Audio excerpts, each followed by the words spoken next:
Selamat pagi murid-murid. Hari ini kita akan belajar matematik pemulihan bertajuk darab. Okey. Jadi operasi darab kita ialah operasi darab dalam lingkungan 1000 dan objektifnya ialah mengenal konsep darab melalui proses penambahan berulang. Okey. Ini adalah konsep darab, iaitu yang pertama ialah konsep tambah berulang.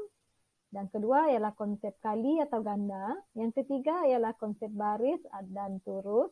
Dan yang keempat adalah konsep kombinasi. Dan untuk hari ini, cikgu akan buat adalah konsep darab tambah berulang.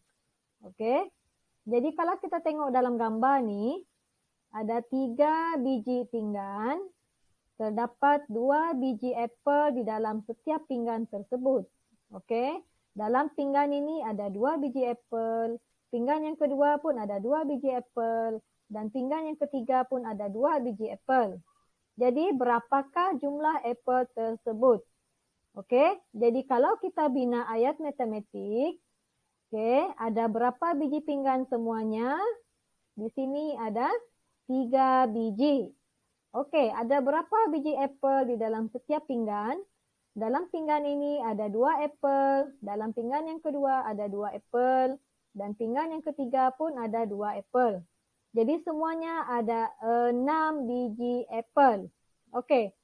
Dalam ayat matematik mari kita tengok. 2 tambah 2 tambah 2. Jadi semuanya ada sama dengan 6 biji apel. Untuk darab, kita tukarkan kepada darab. Yang ini adalah bilangan pinggan. Ada 3 biji pinggan dan dalam pinggan itu ada 2 biji apel. Jadi kalau dalam darab, dia adalah lebih pendek daripada ayat matematik secara tambah berulang. Jadi 3 darab 2 sama juga dengan 6. Jawapannya tetap sama, tetapi ayat matematik untuk darab dia lebih pendek. Kita tengok contoh yang seterusnya.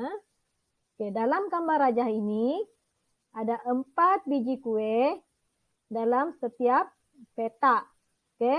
Petak yang pertama 4 kuih, petak yang kedua 4, petak yang ketiga 4, yang keempat 4, yang kelima 4, dan yang keenam 4. Jadi kita tengok apakah ayat matematik bagi penambahan ini.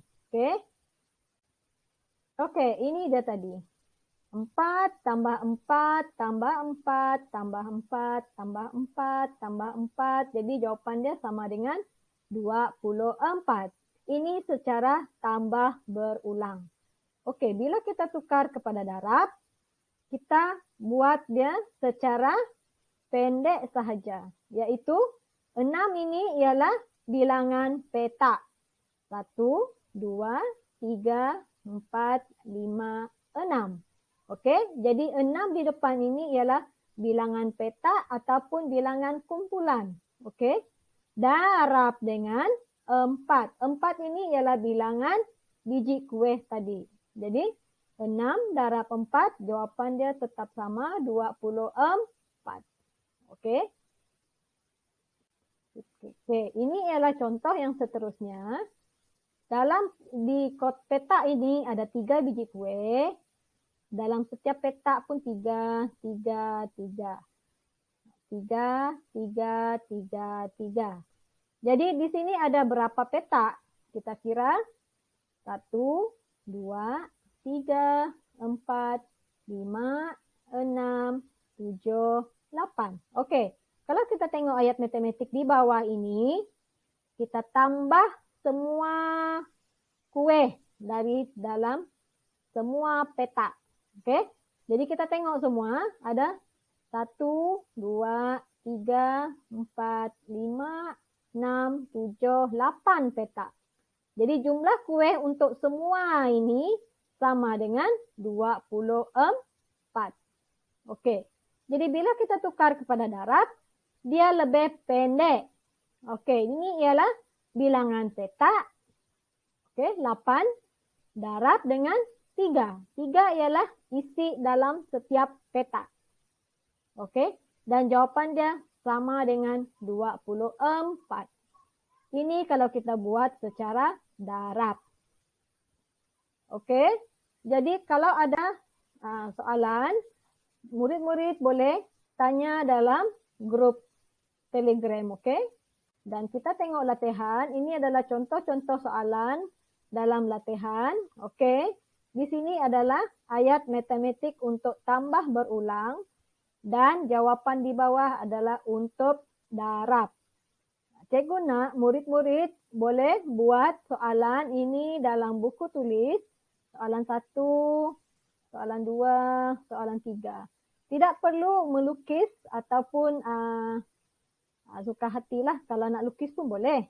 Tetapi murid-murid hanya perlu mengisi bilangan nombor dalam ni, dalam setiap kotak. Lepas itu tukarkan kepada bentuk darab.